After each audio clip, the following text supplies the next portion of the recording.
Hello, darlings. Bunny Galore here, the queen of the cult movies, and welcome once again to another episode of Bunny and the Beast. I am here with my cohort in mess, the one, the unfortunately only James. Hello, Beast. The one, the only, and the lonely. Yes, you are. In the sense that there's nobody like you. Oh no, she can't be emulated. People have tried on Grindr, but other than that. But actually, darling, we're not lonely at all because we actually have a very, very special guest today. A beautiful guest as well. Yes, Father. How did I get talked into this? Being in the room with two really beautiful people. Honestly, I'm just gonna put Vaseline on this side of the lens because it's my drag daughter, the one and only KARLA BEAR. Hi. Hello, darling. Hello. Thanks for coming and joining us. Now, I hadn't realised, KARLA. Would you prefer to be KARLA or Daniel today? I don't mind. I think. Well, I'll say. Yeah. No, because I'm usually referred to as Bunny. Let's keep it with KARLA. I didn't realise you and James had known each other for a little while. So Yeah. Not that. That's That makes it sound yeah, not like that. No. Thanks. I'm sure the viewers or the listeners probably have a different image in their head, and a different fantasy scenario that maybe they're doing now, and I'm just knitting in the corner around the guillotine. But We met at a pub quiz at the Cock Tavern pre-COVID. that's where it was. And that was the first experience on the Cock Tavern quick drag with tinfoil, bin liners, and tinfoil newspapers. Yeah. That sounds great. Yeah. Just got James naked and wrapped. I don't think I did it that time. No, I think I did it the second time when we did when I was Bad Sandy. Oh yeah, that's We've done this a few times. You were sorry, Bad Sandy. Tell me about it, Stan. Because we were both there with our ex-boyfriends at the time. Healthy. yes. Yeah, Healthy. and Sure. and Declan was with Declan. Oh right. I don't know who Declan was with, but we were on a team ourselves, and we just got. That's right. And So Declan is a musical theatre performer as well. That is a friend of James's from back in Australia. Daniel's. KARLA's back in Australia. Yes, KARLA. Yes, KARLA. Yeah, we went to drama school together in 2010. So you have a close knit three, don't you? And Liz is another one. Yes. You all went to drama school back All in. went to drama school in Sydney, the National Institute of Dramatic Art. Ooh. It's the equivalent. Well, we like to say it's the equivalent of like RADA over here. And what is it actually? That's Oh, but it's RADA. Yeah. Essentially, it's. I thought you were going to say like Leeds City College. No. No. It birthed people like Hugo Weaving and Kate Blanchett. Oh wow, that's really cool. That it's like very serious acting. Right. Okay. And then here I am. Let me get this right. You did Priscilla, Queen of the Desert. So first I did Wicked the musical, Right. And then I booked Kinky Boots Oh right.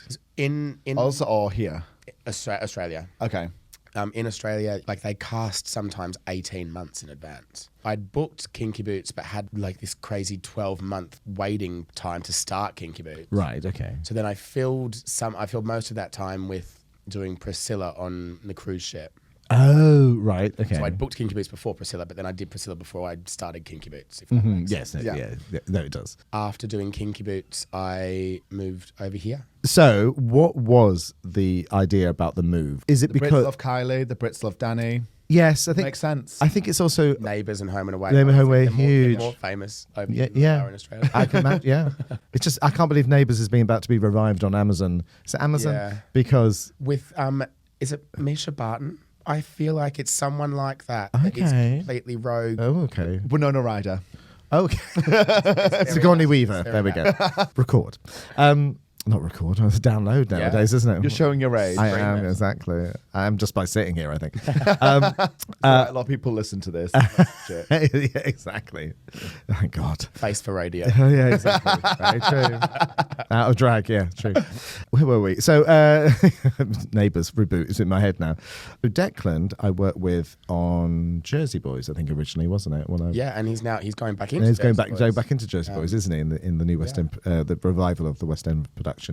So he's about to go there. Amazing, hilarious, beautiful, stunning voice. Don't tell him though. Can't let his head get too big. So, but I knew him before you, didn't I? So so that would have been 2017. I worked with Declan, and That's the year I graduated drama school. Oh my gosh. Are you that young? No, I went late. I went at 20. Well, I went at 20, so I graduated 23. Right. So I went late. I went to 21 and came out at 24. Yeah, I did the same thing. story of my life. I'm a late bloomer. Yeah, same. In many ways. Very same. No, same. Partly because you couldn't Google things back in my day. It was all Well. It was all scrolls and horses and like fields. Tablets and little chiseled chisels. in. I am still the caveman spin-up. Thank What you was it very like much. when history was first made? It was. I made history. In the dinosaurs. All right. To run a Horus Rex over there, Yeah. Also, Parting the Red Seas. Parting, parting her legs. parting lots of things. all true. All true. Where were we? I moved to London. Moved to London. Yeah. So yes. Basically, I came over on a family holiday when I was 11. I kind of grew up watching Mary Poppins and was like basically obsessed with this Julie Andrews-esque idea of Of what England is like. of British culture. I had always wanted to live here, and I mean, the like music theatre wise, the West End and Broadway are like the pinnacles of music theatre careers for most people, and it definitely was what I wanted to do. After working in Australia, I'd kind of gotten stuck because I was a swing in Australia, and For anyone that doesn't quite understand theatre, it's an understudy, which I think Yeah. probably a term people would understand. We call it swing and covers now, but Yeah. you swing. What it means, you swing on and off for people. So you're off stage, and you will go on stage to cover multiple tracks in the ensemble. So that's just to explain to anybody that doesn't quite know. I've not what heard that the is. word swing said so many times in the last 30 No. seconds. No, exactly. I mean, unless you're at certain types of parties, Yeah. but that's, Exactly. my mother's listening to this. And she took you to said party. No, she did not. I became quite valuable in Australia as a good swing, but it meant that I got stuck only ever being wanted as a swing. Yes. And that wasn't what I wanted to be Yeah. the leading man. I wanted to be the Hugh Jackman. I Yeah. wanted to, You had different aspirations for your career. yeah. And so I thought that I would come over to London to break that mold. Yeah, to reboot slightly and Yeah. understandable. What happened when you first came to London? I was actually really lucky. I had Declan over here and Liz, my two best friends, already lived over here, so I had a lovely support network straight away. But I, work-wise, Jerry Mitchell, who's like the director, choreographer of Kinky Boots originally, he's done 1,000 other things as well, but basically it was the same creative team that were casting Kinky Boots in the West End. So I was known to them already, and basically they were like, yeah, cool, like we'll take him straight to finals, because I'd done the show, and the show is like a replica all the way around the world. Within 6 weeks of being in the UK, I'd booked a West End job, and that's Unheard it's of. unheard Yeah, And it was just, it literally was right place, right time, and talking to the right people. Gentle listeners, that's how myself and Carla met, was on Yeah. the stage production I was of Kinky about to Boots ask. at the Adelphi Theatre. As my day job, I am a hair and makeup artist, and I'm less of the makeup. So I will work on West End shows. I think because I came in and I actually covered the whole of the cast change itself. So I think that's probably the most stressful period for anybody. So I think that's why we bonded particularly. Yeah. And you were going, and why I remember it, because you were going for a really bad flat problem, I think, for a while. Yeah, we were having a problem with flatmates. I And don't think you were going to say Yes. flat problem. exactly. Really bad bowel problem at the time. It's like terrible Yeah. bowels. So So get into Dean Street. yeah, yeah. Yeah. So I think that's why we bonded particularly, and why I loved doing it was because I've been doing drag for a very long time, and Drag Race was just about to start, and I think you're never too old to learn. I literally watched all the girls do their makeup because it wasn't particularly for the stage, they were doing it for Instagram. It was full on. So they looked incredibly blended, and I was literally going around going, bitches, how are you doing? What is that trick? Tell me everything. And so a lot of the new face of Bunny Galore comes from Kinky Boots, really, Yeah. and from all of you guys. Well, it taught me, because even though I did Priscilla before Kinky Boots, Priscilla and my particular role was all face masks. Yeah. We had like little, Yes, the just like little little eye eye masks. things. Because in Priscilla I played Tick, who is like the lead Hugo Weaving, the one with the sun. Yes. And so you literally have 20 seconds to go from full drag to full male presenting. We had pots of glitter. You'd kiss the pot of glitter, and you would throw on a mask, and then you'd have strips of tape set up Take it off. to run off, and you would literally kiss the strip of tape to get the glitter off. I mean, I was literally shitting glitter for months. Till now. Yeah, Till now, there is yeah. still glitter. And so Kinky Boots really taught me how to do like proper drag, makeup, exactly, and deal with like wigs properly. And it was the first time that I'd glued a wig on. And were you on the Kinky episode of Glow Up I as was. well? Yes, it was very infamously. And, yes, and yes. Oh my gosh. the makeup artist, I actually forget their name now. The makeup artist that did my makeup got sent home that week. And there's a famous Trixie and Cartier because they did that Netflix. Oh, the Queens you like to Queen's watch. show, Yeah. yeah. Oh, And they review that episode of Glow Up, and it is one of the funniest things. yeah. Yours think- on the lip line that wasn't finished, wasn't it? Oh, nothing on my face. Was that you or was that Lewis? Lewis That was Lewis I'm thinking didn't get his lips finished, and like we weren't allowed to do anything or say anything, and we filmed it before a 2-show day. Yeah, what was that about? These poor makeup artists, most of them had never done drag makeup. They'd never blocked a brow before. They'd never, and they were given normally a face takes for us to do it ourselves. A face takes anywhere between an hour and 2, depending. Yeah, depending on how you take as long as you can. Yeah. You have. I mean, these days I paint by numbers. And Yeah. So you're the reason a poor MUA didn't reach their makeup dreams. Well, but like it was such a hard challenge because they were given like a makeup board and like a photo of our face they had to replicate, and then they were given an hour to do it. What's not shown on the TV is the assistant directors. It's all, and I think I can say this. I'm out of an NDA now. It's all like so scripted and planned, and like you've got assistant directors in their ears being like, you have to say that again or do that. We didn't quite get that. Can you? And so they're trying to do this makeup in an hour that normally takes me an hour and a half. It's like literally Mission Impossible. And You are kind of set up to fail in those kind of shows, aren't you? Yeah. Oh, because that makes exciting TV. exactly. Yeah, That's why exactly. it's such a good show. It's a fun episode anyway. It's if you get chance, listeners, go and see Trixie and Katia. I haven't seen it. That is because there was a really iconic meme that came from it. That was someone ends up looking like a bit of a ghost face and just looks at the camera a bit surprised, and they literally fall about for 20 minutes, and that became their kind of like one of their memes. I think the reaction to Tom Scanlon as well is my favourite. It was something about him, looking like a brick. Like yourself, quite you're a very good-looking guy, got a very masculine face, so it's quite hard to do that in drag makeup, I think. Yeah. And that episode made me appreciate how good Tom had become at makeup. Yeah. Because I remember some of the photographs he sent me when he first started doing Kinky Oh, look, we Boots. all got to start somewhere. So was Kinky the original birth of Karla? It was. So in the show, as your angel, was your drag name then KARLA BEAR? Yeah, so it's tradition in Kinky Boots. Every time there's a new cast, we have like the Lola, who's the lead drag queen, has like a naming ceremony. Oh yes, I remember this now. Yes, I do. And at that point, because I'd had a naming ceremony already in Australia, and I'm not going to tell you my name because it was awful. Oh, no, please, come on, please. Oh, is it rude? It just not really. It was around the time that meme of Daisy Duck, the sassy Daisy Duck.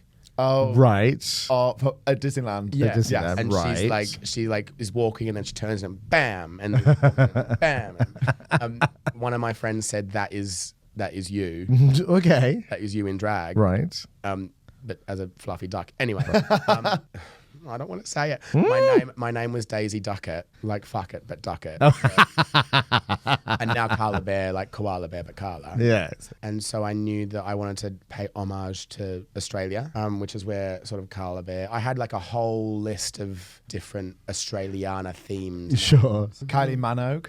Oh, that's actually quite good. That's literally Well off done. the top of my head. Wow, look at that. There we So go. proud. There we go. Drag name for sale. I shall go to sleep now for 24 hours. Yeah, exactly. Yeah, rebooting. Manny Minogue. That's funny. Oh, there we go. There you go. All right, let's calm down. No, let's calm down, darling. That's it. Don't peak too soon. Don't peak too soon. If you do, because that's it. I'll lose you for the rest of the podcast. So it went from, because this would have been 2019. Yep. So why I'm bringing that up is, of course, it was Drag Idol. What led you to Drag Idol? I knew that drag was sort of something that at that time I wanted to fill gaps between West End contracts. Because sometimes you'll have 2 months off and sometimes you'll have 20 months off or 20 years off. yeah. Or, Yeah. So Karla was just sort of kind of like a gap filler, and I could make good money doing it, and I was still performing and didn't have to, you know, go and work at a cafe, or because so many people have, like, obviously London's very expensive, and you have to have a hustle. Yeah. So KARLA just became my hustle, and I started on the cabaret circuit at a place called the Birdcage Cabaret. Oh gosh, you did, didn't you, in Camden? With a company called Baby Grand Collective, now they're called. Oh yes, Nathan Hunter Pope, who employs literally hundreds of performers a week. So I started doing that quite a bit. Then I wanted to get into more regular cabaret venues, drag cabaret venues we call them, like places like the Two Brewers and Admiral Duncan, Halfway to Heaven, the Royal Vauxhall Tavern. But it was really hard to get into those places if they didn't know who you were. Especially coming from initially abroad, even though you'd done a West End show. And I was naive in thinking that I could message or email the managers saying I've just finished. Yeah. Because... Well, you would think. In the old days, you probably could. But the drag... Like the shows that I do now at places like the Two Brewers, like, are so different to what you did exactly. Kinky Boots. Like a good West End drag queen does not a good drag cabaret performer. No. To be honest, in general, my general rule is anyone from the West End can't do cabaret. Right. I very rarely. You can sing your audition songs, what you think. If I hear one more freaking audition song ballad in cabaret, I'm like, but I did a cabaret the other day where it was all musical theatre people, and I was like, actually, guys, that's not bad. You actually have a bit more sense of humour. Might be because I'm there poking them with a cattle prod. Literal mama and kind of like throwing them lines to kind of wake them up. So that probably helped, I think. But generally, the rule is they can't do it because you don't have any artistic choices in the West End. You're given the script, you're given the score, you're given the wig, you're given the costume, the makeup, where to stand. So when you step out of that, it's actually quite a culture shock, I think. Yeah.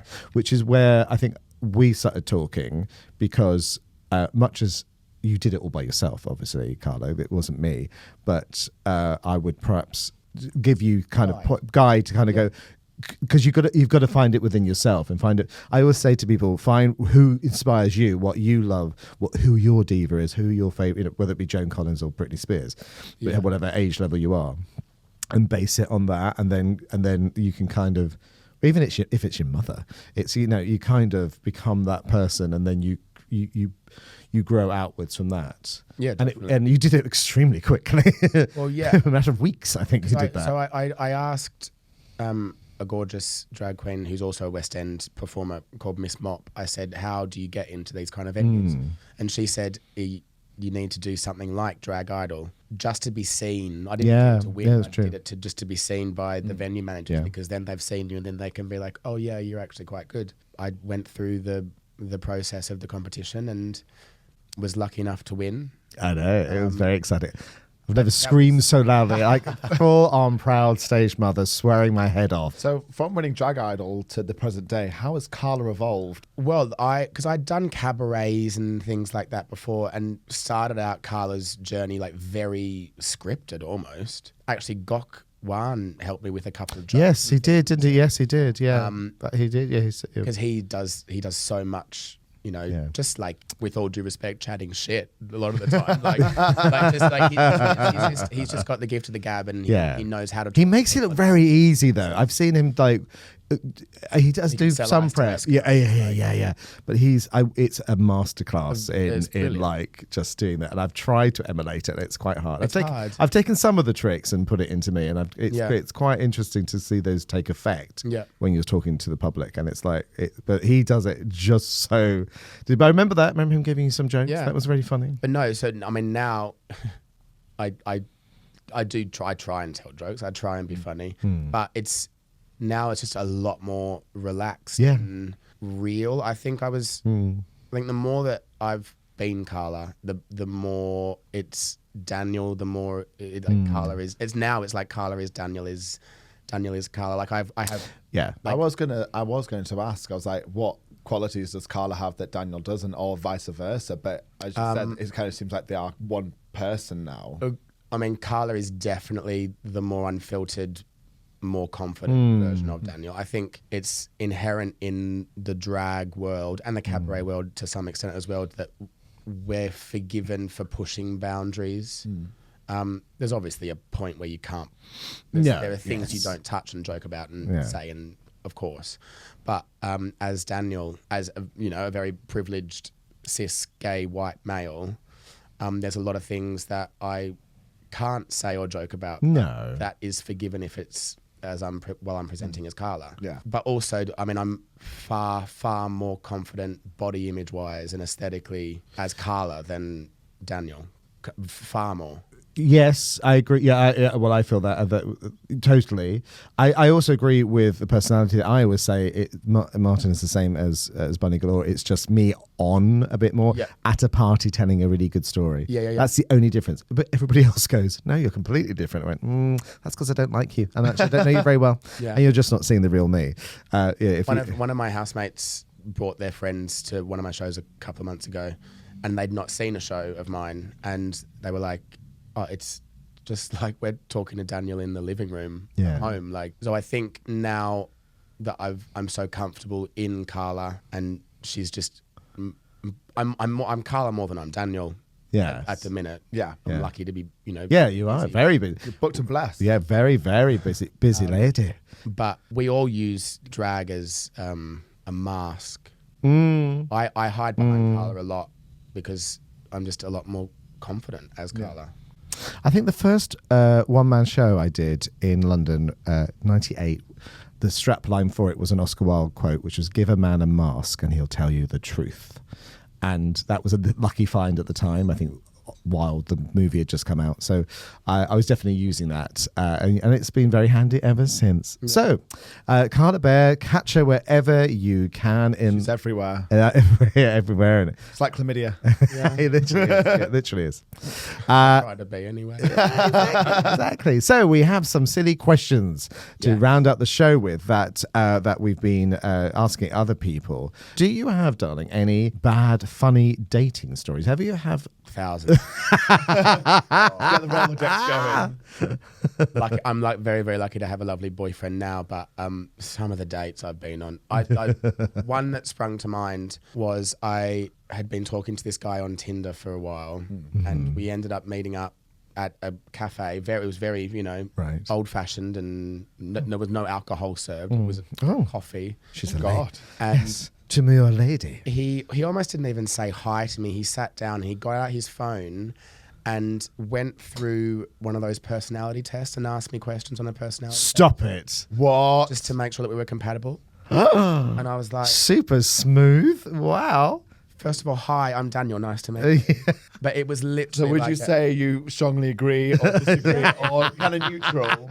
But then, how rude. But halfway through, I was like, what happens if we're like, what two of those personalities that do not mix according to this personality test? Like, are you just gonna get up and leave? Like, I mean, sure, don't waste anyone's time. That's fine, but. Also, but you can find that out by asking questions yourself. We've been chatting on Tinder for 3 or 4 weeks, though. Wowzers. Oh, God, that's slow. Well, he sounds like an absolute prince, I have to say. What was the conclusion of the personality test? Well, by then, I was like, actually, I don't care if we're match made in heaven.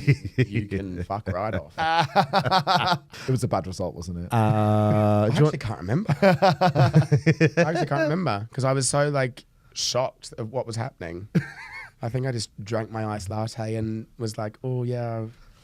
It's like, oh, my phone's ringing, got to go. Oh, no. Have you ever had to call a friend and be like, pretend there's an emergency? I've done it for someone else. Have you? Yeah. It's very Hollywood. Oh. I don't think I've ever...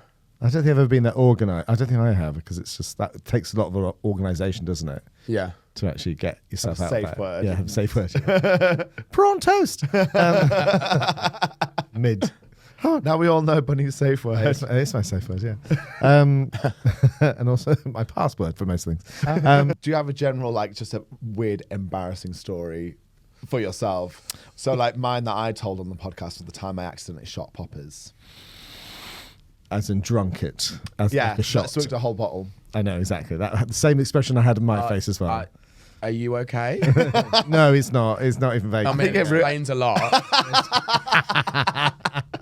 Right? I'm joking. Yeah. I'm No, it not. does, right? Really. I'm surprised I'm alive. I mean, your asshole must have been burning the next day. Oh, I was 19 at the You can time. I bleep can't. that out, right? Yeah. No, I was 19 at the time. I can't remember. It's a whole decade ago.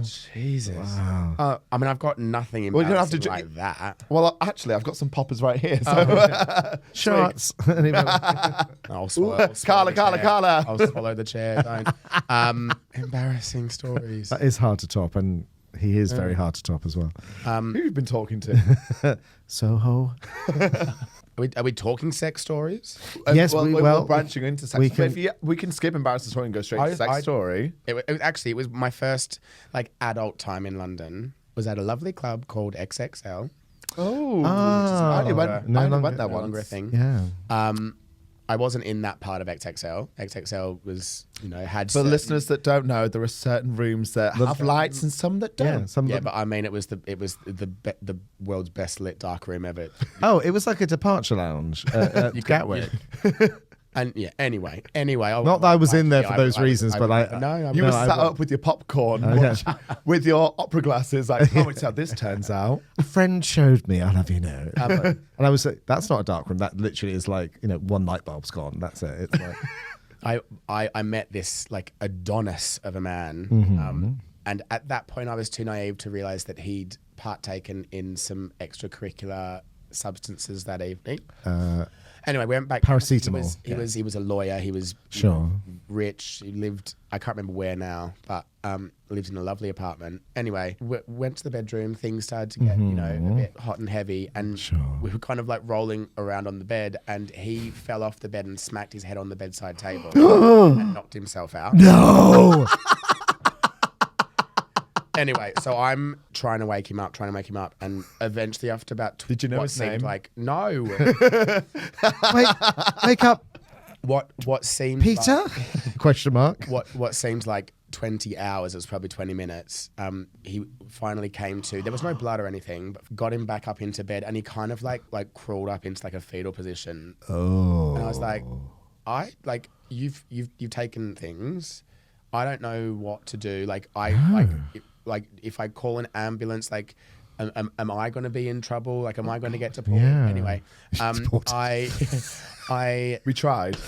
basically just Tiptoed out with your shoes. yeah. Well, part of me was like, well, he's breathing while I'm here, so if I leave while he's still Technically, breathing, then you didn't kill him. That's fine.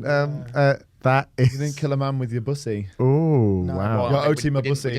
didn't even get that far. I don't think there were even clothes taken off at that point. Oh, I mean, he wasn't very much to begin with, but Well, if it's XXL, then yes, that true. adds up. Oh my, that's terrifying. I don't know what I would do in that situation. Absolutely terrifying. and I was very naive and fresh back then. Sorry, what was that? Just one more time. I was very young and naive and fresh. Now I'm bitter and jaded. like mother, like daughter. I turned hard to 32 say. on Sunday. Did you? No, I will turn Oh, 32 Sunday. I thought, pardon me then. I thought it was coming up, not like No. let's all sing happy birthday to KARLA BEAR. Let's not. Yeah. No, you. That's What was the celebrity crush that made you realise you were gay? Assuming that you're gay. Well, it's kind of backwards because it was Baby Spice. What? what? Sorry, what now? It was Emma Bunton. My sister had a poster on her bedroom door, and every night I would kiss Emma Bunton goodnight before I went to bed.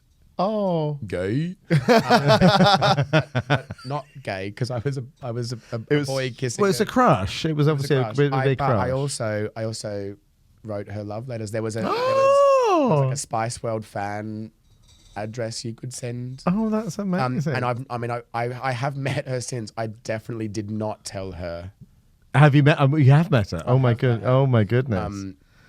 That's amazing. Yeah, and no, but I was very cool, calm, and collected. Yeah. And I think it's always weird meeting. So we obviously all meet people with lots of different profiles, which is lovely. And nothing normally phases me or throws me, but it's people from, not perhaps I was kissing on a poster, but perhaps, but that's quite extreme. But say the people that you had on your bedroom walls as a kid, whether it'd be like, if anyone from like, 70s, 80s Doctor Who, I find it a little, I have to go, I'm a pro, I have to be, yes, I am a fan, but I'm also like, I have to be professional at this point. And I normally can keep it under control, but in my head's going, oh my goodness. So that's really cute. But that would be very hard to have that conversation. Hello, Emma. You made me gay. You made me gay. I don't think she's not heard that before. What was the first male celebrity crush? Probably Prince Eric. Yeah. Mine too. That is mine too. Little Mermaid. He's a very popular cartoon gay awakening. Prince Eric, and then they look essentially the same aesthetically. Like Danny from Grease. Yeah, they do that. I mean, I say the first. I was about 17 when that film came out, so it wasn't like wasn't my first, but it's my first cartoon character I had a crush on. I don't think my parents were born. Mine weren't. I don't know. All right, you two. Father time over there. Exactly. So just to finish up the podcast, we have 2 more questions left. Yes. Mm-hmm. So our current title, Bunny and the Beast. If you were going to join us as our regular third, how would you change the title? Bunny, the Beast, and the Bitch. Oh, it's been and gone. Adam had the same thing. Yeah, Bunny, Bunny it's very popular choice. Doesn't have to be a B. Bunny, the Beast, and Miss Bear. Miss Bear. Oh, that's cute. Oh, that's cute. that is cute. Yeah. And then obviously Bunny and the Beast is derived from Beauty and the Beast. Yes. I wonder who's who. All right. So, Bunny, if you were an inanimate object in the Beast's castle today, what would you be and why? I'm going to be the thing that you beat the sheets and the pillows with, those things, because I'm going to absolutely cane the pair of you after this podcast. No change there. No change there whatsoever. I'm going to be a Priscilla eye mask. Ooh. Because that's the only way I'll be able to do eye makeup if I ever did drag. Yes. Because I am not talented in the slightest with makeup. You got too quick then. Yes, I did. I was also saying, please never do drag. Just never, ever, ever do No, that. I'm going to get my friend to put... No, don't do it. Don't bleach your hair. Don't do drag. Oh, no, the hair's coming. Oh, the hair will come. gosh. And then my makeup artist will put me in drag. And then Fern Bottom will be born. It's not 2020 lockdown 1. Ignoring her. So what would you be as an inanimate object today? I'm probably like the fallen rose petals. The ones that are just dead. Full hope. They're withered up. They're, useless to everyone. But enough of my career. That's amazing. We can unpack that the next. Yeah, I know. That's like a. We need more time to unpack that. Oh my days. That's a mini Maybe I'll invite series. my therapist to come next time. Please. That is a brave woman indeed. Just saying. Well, that was fantastic. Thank you, Karla Bear, for joining us here on Bunny and the Beast. We had a great time. That was great. And you've made him more sassy and more sarcastic, which means he has a personality for the first time. So that's a good thing. No more basic gay number 37. Oh, don't tell him that. It's just going to be. I'm ordering your tombstone right now. Haggard old bitch. Mother of basic gay number 37. Grandmother. Great grandmother. And from me, Bunny Galore, the queen of the cult movies. Until next time, goodbye. And from me, the Beast. Stay trashy, you slags.